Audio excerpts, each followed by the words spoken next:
Hi guys, again, this is Lordy, ang tito mong psychologist. May nag-send sa atin ng direct message. Hindi ko nasasabihin ang kanyang pangalan, but I hope this could reach that person, and if ever other people could also resonate to his or her experience, mabibigyan din natin ng gabay.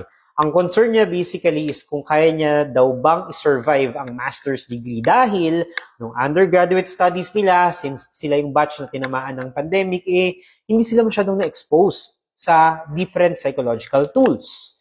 Same goes with regards to his preparation for the licensure board examination for psychometrician. So I think the person who sent this message is quite worried whether he or she can help himself or herself pass the master's degree program of an unspecified university. So sige, I'll try my best to give an advice and guidance, hopefully, that you could take so that you can survive your master's degree program. Okay, first and foremost, I think na since you passed the licensure board examination for psychometrician, I believe that there must be that foundational, that level of foundation with regards to the concepts, principles, theories about psychology in general.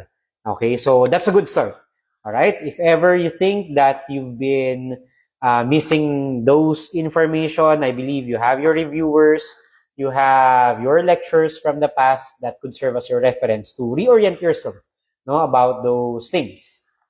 Next is with regards to the other things that you can do.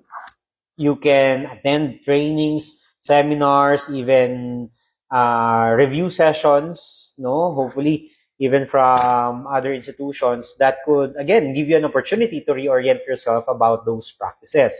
Meron diyang formal and informal, The third one is something that has to do with your classmates, and with your classes. Most of the time, based on my experience and from the experiences of those people those people that I supervise at saka yung mga nag-supervise sa akin before, they share their experiences during their master's classes na hindi naman sa lahat ng pagkakataon dumidiretso sila dun sa mga advanced discussions. Most of the time, during the introductory period of a specific lecture, they will again give you an opportunity to reorient or to review yourself about those things that you need to know before you can step up to the advanced discussions. So if they will be giving out syllabus, references that you can check, make sure to spend some time reading those things as well. So you can prepare yourself for your class. When it comes to the different activities in a master's degree program, of course, you could expect it to be individual. Although meron pa rin ibang klase na gumagawa yun ng per group, but better to be prepared to do those things individually. So you can expect those kind of projects, outputs, and most of them, if you survive your requirements for undergraduate, magagamit at may improve mo pa sila when you started your master's degree program, regardless of area of concentration. So overall, I think it's still survivable. Again, I believe you have your foundational skills, foundational knowledge about psychology in general.